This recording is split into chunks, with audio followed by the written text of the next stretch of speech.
Hello everyone, welcome to today's webinar, How to Organize Your C-Store. Before we begin today's presentation, I'll go over a few housekeeping items. During today's session, attendees are in listen-only mode. This means that in order to ask a question, attendees need to navigate to the bottom of the GoToWebinar control panel and enter their question in the chat box. We will answer these questions as time allows during the Q&A portion of the session. If you have additional questions or would like to contact Petrosoft after this webinar, contact information is included at the end of this presentation along with some resources. Today's webinar is being recorded and will be available for replay after April 7 along with a tip sheet. I will now briefly introduce the topics for today, Petrosoft, and the presenter. Organizing a C-store can be viewed from a physical, process, or technology perspective. It is a broad subject, and so we've selected some tips and key topics from our own staff who have over 30 years of C-store management experience. These topics include top-down approach to inventory management, inventory movement and placement concepts, how to use cycle counts to discover errors and decrease shrink, how to use forecasting for bridging orders to increase margins. If you are new to Petrosoft, the company has over 10 years of experience developing and marketing end-to-end technology solutions for the retail and petroleum industries. The company is headquartered in Pittsburgh and has been cloud-based since its first line of code was written over 10 years ago. Petrosoft was founded by the owner of a top-performing 20-plus store C-store chain. Let me now introduce your presenter for today. Tegar Harrington is the VP of Sales and Marketing for Petrosoft. He has over 10 years of experience in the C-store industry, including wholesale, retail, and technology experience. He's an active member of C-store and Petroleum Marketing Association and holds a Bachelor's of Arts degree from the University of Pittsburgh. Now let me turn it over the presentation to Tegar, who will go over our first subject. Thank you for that introduction, Melanie. Well, welcome everybody. As Melanie said, my name is Tegar Harrington, and you should be able to see my screen right now, but what I want to start with is what you see here on the first slide, just to throw some numbers your way. This is data that was gathered from the National Association of Convenience Stores. Some of you more commonly know it as NACS. The link on the top right-hand corner will actually provide a recommended benchmark according to NACS on how to properly architecture and organize your price book for operations. What we see here are industry statistics based on the average numbers for a convenience store. You can see some other key metrics summarized on the slide, which we will talk about throughout the presentation. We took into account the store, category, and subcategory information, and we chose to represent cigarettes due to the fact that it is a high-risk item and accounts for an average of 32% of the total in-store sales. The next topic we'll discuss pertains to store, category, and item-level inventory considerations. When getting a grasp on your store inventory, we recommend using the top-down approach, obviously the ultimate goal being to understand your overall inventory. By using this method, you have the ability to compare how your store is doing versus the rest of the industry. A good analogy would be to think of inventory like an athlete, if you will. The leaner it is, the better it will perform for you. Not only are we trying to reduce inventory, we are also trying to optimize it at the same time. Although inventory control can be a tedious process, with the right tools in place, such as a back office system, it makes it much more manageable. From the store-level inventory, we break it down to the category level. This will help for benchmarking and reporting purposes, ultimately leading to item-level inventory, tracking everything by item. How does item-level accuracy decrease out-of-stocks and overstocks? For example, are sales lower than expected? Maybe the store is often out of stock on items or carrying the wrong kinds of items. To answer this question, we need to take into consideration inventory movement and placement within the store itself. Knowing how fast or slow your items are moving can be broken down into fast-selling items, normal-moving items, slow-moving items, and dead items. Shrinkage and spoilage, however, also need to be taken into account, whether it's theft, damage, or expiration. Then We also need to take into consideration the geographical location of the store along with the demographics that come to the store. For chains, remember, just because an item is not selling at one store doesn't mean it's not selling at another store. Why is this? Well, a customer's taste can be influenced by their location, age, and income. An item's performance can also be influenced by the ability to promote the item due to legal restrictions. By comparing store sales to categories, you can quickly spot high-risk categories. An important question that we received prior to this webinar was, how does technology help uncover and validate reasons for shrinkage? I think most of us can agree that this day and age especially, business moves at the speed of technology. This is a great question that we will answer during the Q&A session at the end of our presentation. Now, let's shift gears again for a bit. An example of how tastes can differ geographically can be found in the Hershey's Score with Core program overview. As you can see from the next slide, the taste from the Northeast on the left differs quite significantly from the taste of the Southeast on the right, hence why understanding your overall inventory is crucial to your business. Using our cigarette example earlier, there are an average of 172 cigarette SKU numbers within the store, which accounts for approximately 32% of the total store sales, selling quickly with an average turnover rate of 14.79%. If the store is carrying the wrong brand or type in its inventory, then these item-level decisions can quickly affect the health of a C-store business. Regardless of the reason or risk level of an item, by having a top-down approach of a store's inventory, the owner can get the visibility they need into the performance of their inventory at the store. A great question to ask yourself, is your inventory paying rent? Is it bringing value to the shelf space it's occupying? Are they turning over and being sold to turn a profit for you? If not, then what is being done about it? A great example is a case study we did with one of our chain customers in the Pennsylvania area who do make sure that their inventory is paying rent by rotating slow-moving inventory, creating promotions for dead items throughout the entire operations, and utilizing their back office system to fully optimize their entire inventory. To regularly monitor and keep up with high-risk inventory items on a daily basis, we've employed the process of cycle counts to discover errors and decrease shrinkage. First of all, what is a cycle count? This is a simple process of placing your inventory counts on a cycle based on certain factors of those items. A good example would be high-risk items. This ensures that the inventory the store needs is actually what is needed and accurate. It also helps reinforce best practices for the cashiers and keeps vendors in check. Cycle counts help keep inventory healthy, but following best practices by placing high-risk items within the cashier's line of sight is also very important. If the store is not scanning in the proper data at the point of sale, it can be difficult to place correct orders that won't lead to overstock or understock items. Imagine the customer placing 4 varieties of Gatorade on the counter and then the cashier just scanning in one variety 4 times. Now, imagine this happening repeatedly. You can quickly see that without a physical count that can match this error, orders will be placed that overstock and scanned Gatorade variety while understocking the unscanned Gatorade varieties. Catching these errors can quickly help the manager place the proper quantities in the order and reinforce best practices. Train your team to utilize cycle counts on a daily basis.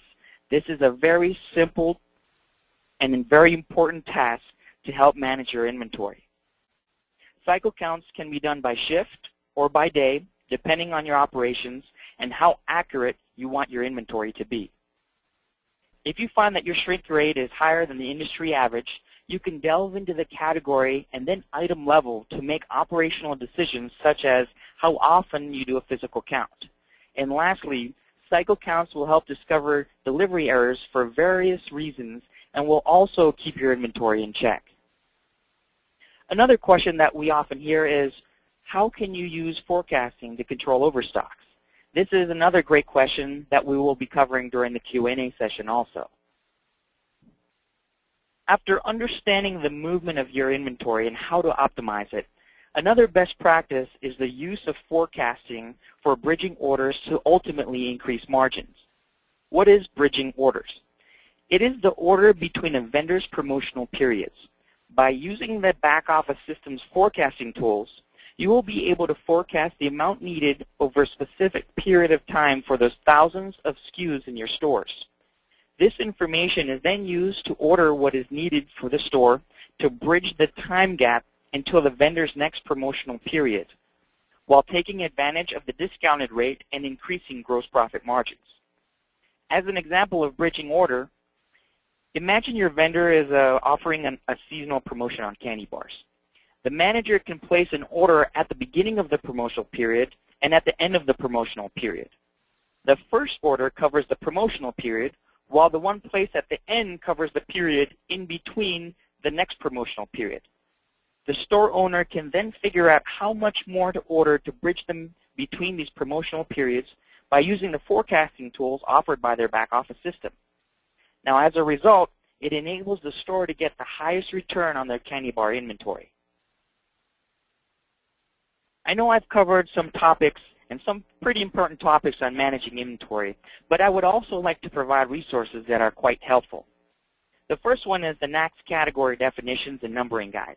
This guide can be used by the industry to establish performance benchmarks and framework for retailers and manufacturers to have meaningful discussions regarding market performance comparisons. The second resource is an article that was published that talks about how today's leading convenience store operators are maximizing their performance by leveraging technology in two interrelated areas of inventory management practice. One being optimal inventory levels, and the second being a highly productive product mix. This article also goes into detail about the case study I mentioned earlier on how a Pennsylvania company built the infrastructure they needed to manage both their inventory and their bottom line. I truly hope you will find the content and resources useful. Right now, this concludes the presentation portion of the session, and I will turn the session back to Melanie for the Q&A portion. Thank you. Thank you, Tegar. Before we get into the Q&A, I just wanted to remind you that the webinar will be available for replay, and we will be delivering a tip sheet after April 7. For the Q&A session, we're bringing in Vladimir Pergontsev, who's Petrosoft CTO, who will be answering your questions. We did receive a few questions during the registration period, and we thought they would be great to include since we can actually, in this section of the presentation, because we can do a few demonstrations. We thank SG2 Group for allowing us to broadcast their data during this webinar. You can also still ask a question by entering it into the chat box located at the bottom of the GoToWebinar console. If we don't have time to answer your question during this session, Petrosoft representative will be contacting you to answer that question. So we will now delve into the questions, and I will hand over the screen to Vladimir. Hello, everyone. Melanie, Okay, I can hear you. Great. So our first question was, how does technology help to uncover and validate the reasons for shrinkage? All right. Well, first off, welcome everybody.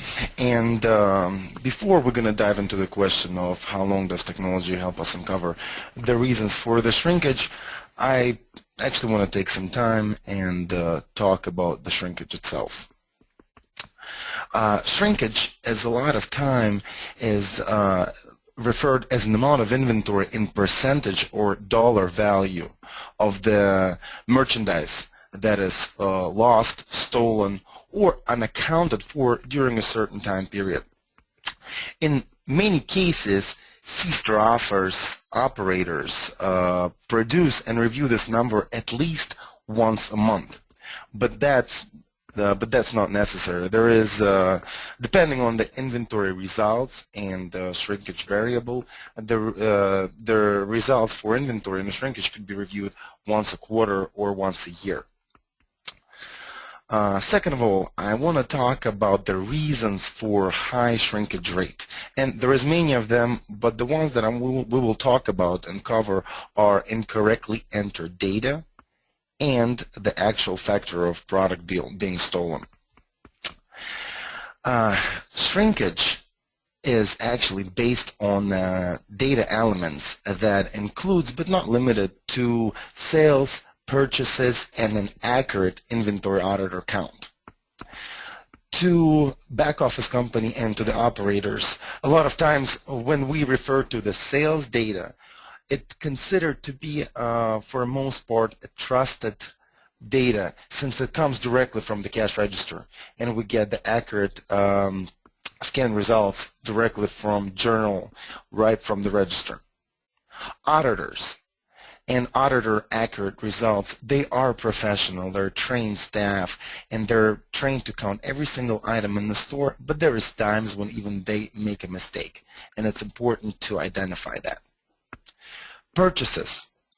Since most of the purchases, your non-EDI vendors are entered by a manager, it has an increased factor of risks and frequent errors made by manager himself.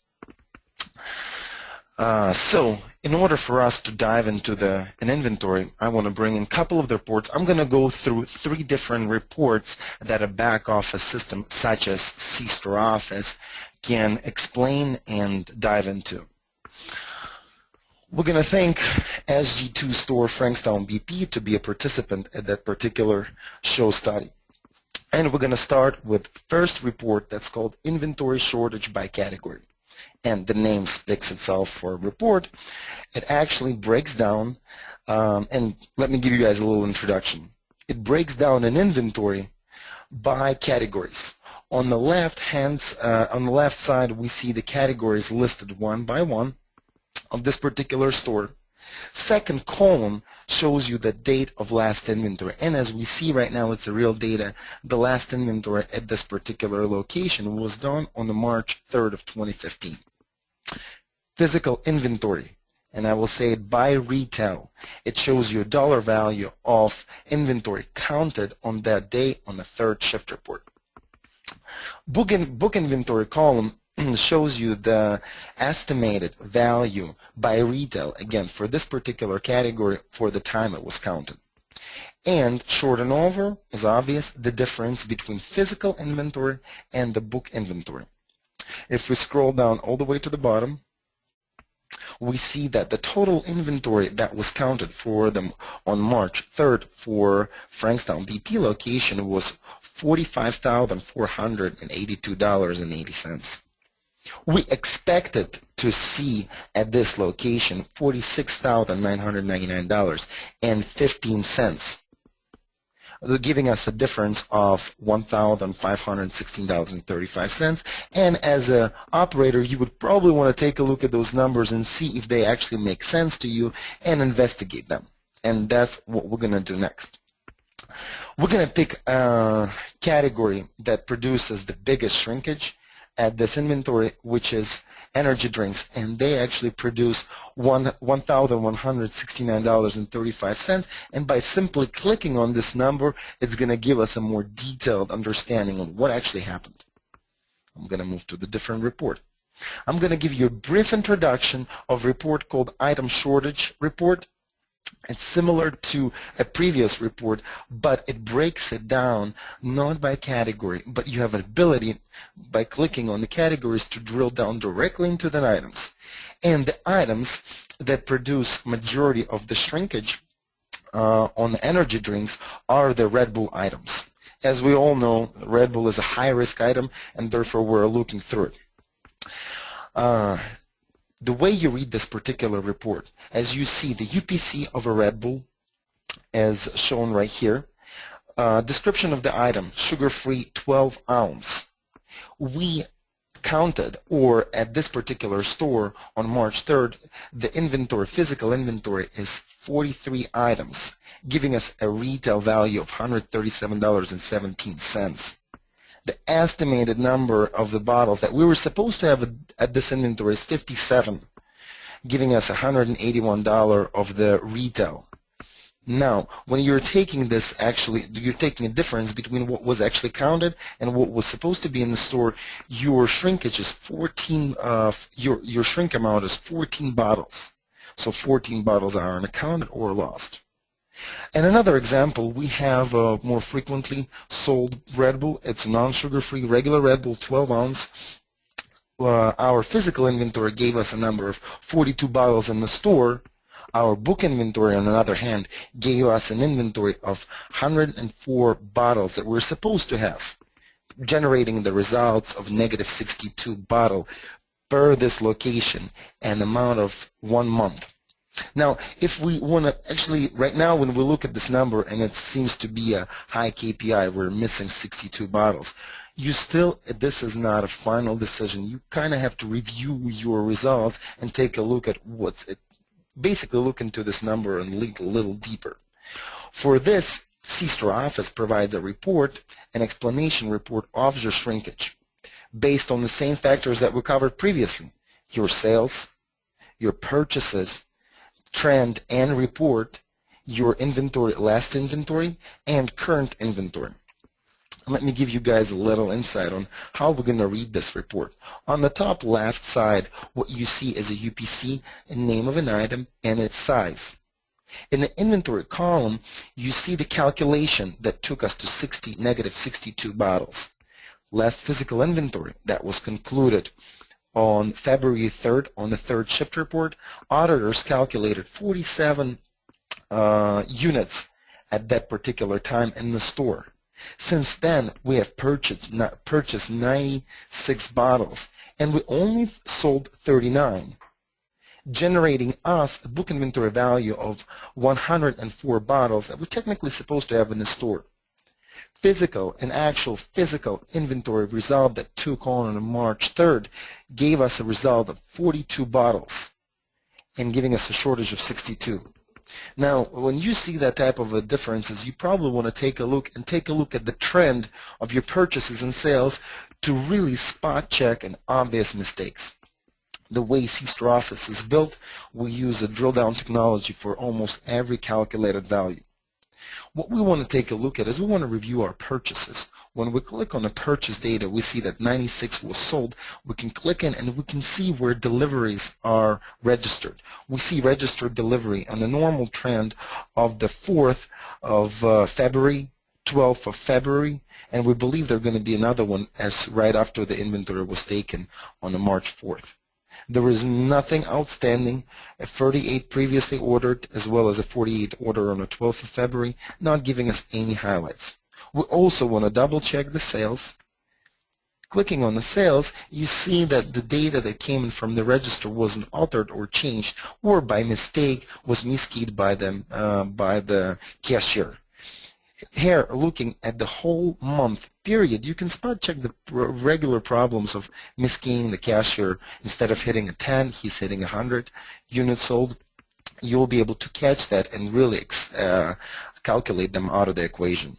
Looking at this particular item, I can say that the healthy trend of purchasing and selling is there, and the short and over of negative 62 bottles has to be addressed directly to the manager. From there, based on the company procedures, you or take a disciplinary actions or you set the different goals for the manager for next time. Melanie?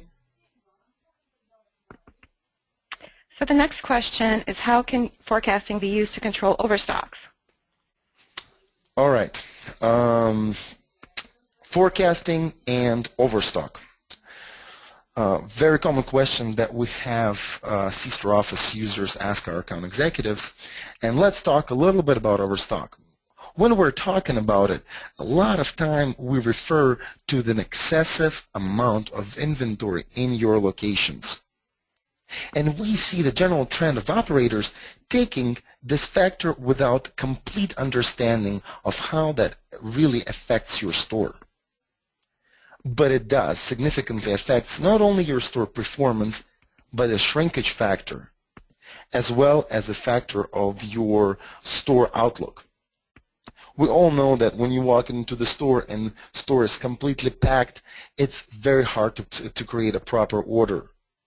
It's very hard to the manager to spot the theft that was done by customers if the store is completely overstocked. You don't have a good view, eyesight of the store, as well as it's hard to see the actual items missing.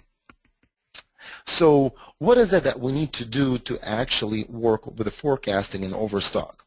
Our first approach is we need to do research. And we're going to go through this. But right after the research, we need to take an action. And that's what I'm going to talk about. One of the reports that I want to cover, it's called Store Inventory Report. And this Store Inventory Report has very well thought through graphs that shows you out of stock SKUs at this particular store, inventory levels, overstock items, stock movement, and as well as stock movement process, which I refer to as stock movement history. So we're going to go on and let's take a look at what and how can we deal with our overstock. As of right now, you see that the overstock is 41%. But what does it tell us? How can we use those numbers to really reduce it or take an action? Overstock by dollar amount shows us a graph of all overstock items broken down by category to identify which really category we need to work on. And as you could see, our second favorite overstock category is snacks. And I'm not sure if everybody can see it, but I'll say it. This is a category number 18, and it's a snack category. Total generating close to $4,000 worth of overstock for this particular month. And we use forecast data to let us know how much of the actual overstock is happening. We see that there is a forecast for 2 weeks, and overstock in 2 weeks is not that much. It's about $688.59, generating a 19%. Majority of overstock on the snacks is created by month overstock of $2,925. Now, this is all interesting numbers, but what's actually inside of it? This graph doesn't break it down by item, what's happening. If we simply click on this particular column, it takes us directly into the report, Overstock Items Report, where that in details explains us how overstocks is generated and where is this $2,900 are coming from. As we can see, the biggest drawer is going to be the first item. And let me give you guys a little insight of how you view this report. On the left side, you see the UPC of the particular item. Next column, you see the name. Then you see the vendor. Vendor is used a lot in order for you to figure out who could possibly drive you this item into the store. Then we see size of the particular item if it's available, and on-hand quantity based on physical inventory. On-hand dollar amount, and next 2 weeks sales quantity. Now that's where forecasting is coming into. We use previous sales data to identify how much forecasted sales will be generated. As we see, right after this, we have sales in dollar value. Next 2 weeks on-hand quantity, and again next month sales quantity. Same technology that uses as 2 weeks sales projection uses a 1 month sales projection. We have also see the dollar amount and our on-hand at the end of this month. Let's take a look at the actual item. We see that a Slim Jim Giant Mild is the one who's generating $60.84 of overstock for a month. We see that right now we have 39 on-hand quantity of this particular item, giving us an on-hand $65.91. We know that our forecasting is only 2 items to be sold for next 2 weeks. And for next month, we're going to only end up selling 3 of those items. The question that you want to ask yourself, why did the manager stock 39 items? For what reason? and you want to double check if that's actually accurate forecasting. Note that the new items may have a subjective forecast sales numbers. So what we're going to do, we're going to go in and we're going to investigate it by simply clicking on the informational icon right next to the item. And that's going to pull up item graph report for this particular location of this item. What you see is your whole trend for 30 days of life cycle for this item. We see the retail in green, cost in red, it hasn't changed. Also, we see our gross profit margin and the dollar profit margin. What you see all the way on the bottom in those red columns is you see sales for the last 30 days. Sales for the last 30 days tells us that in the last 30 days we sold only 3 of those particular items, concluding that the forecasting for these items was accurate. Our system tells us that we're going to end up selling 30 where it was 30 for last month. Now, we identified that this is an overstock item and we have to do something with this extra 35 stocked Slim Jims. How can I find that out? C-Store Office produces the report called Item Movement, where I'm going to scroll down directly into the sales. I want to figure out where this Slim Jim is going to be a working item for us. So, sales report shows here, breaks down our stations, SG2 stations by name, and basically it lists out the sales quantity for last 30 days and current on-hand quantity, giving a KPI, whether it's a dead, normal, or fast-moving item for this particular store on SG2 account. What we see right from here, what stands out is the Newcastle. This Slim Jim item is being sold pretty frequently. There we have a sales of 31 items, so at least 1 item a day, and its current on-hand quantity of 2, explaining to us that probably this would be the best candidate for the destination location for this particular Slim Jim. Once you identify those items, you write them down and you go through the rest of them. And then this is the best practices for your manager or maybe a supervisor that travels around the store, where he can take advantage of driving from store to store and really shifting your inventory for you to produce the most profit. Now, a couple things that you want to start looking into is a trend. Once you dive into the overstock and you start using forecasting to identify your areas for improvement, you want to see if that actually happens. Our report called Store Inventory Progress or Stock Movement Progress Report will show you last 10-month worth of your inventory, breaking down the dead inventory to slow, to normal, to fast. As you can see, since last 10 months, this particular store went from $15,000 worth of dead inventory down to 7, basically shrinking it down almost 2 times.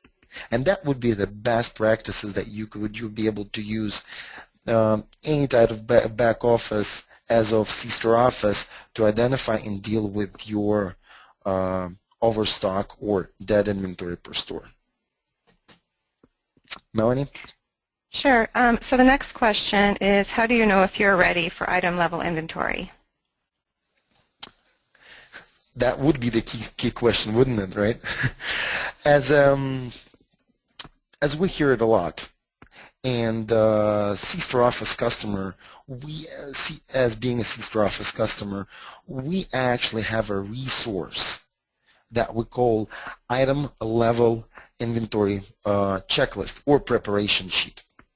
And I'm going to open it for you right now.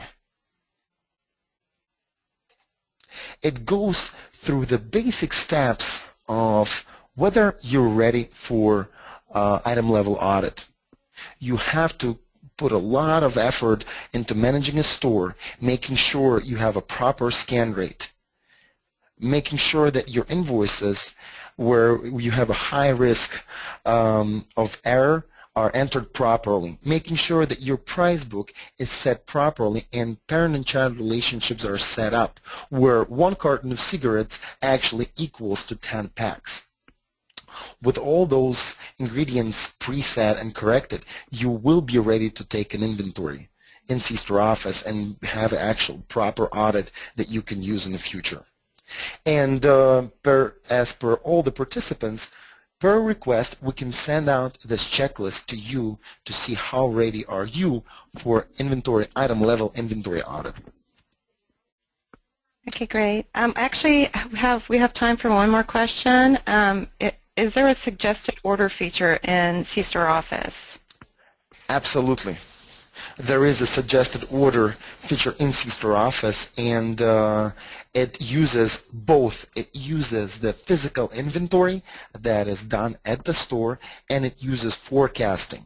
And our suggested order also is smart enough that it uses a history of the deliveries to make you not out of stock and still be very lean on your inventory amounts.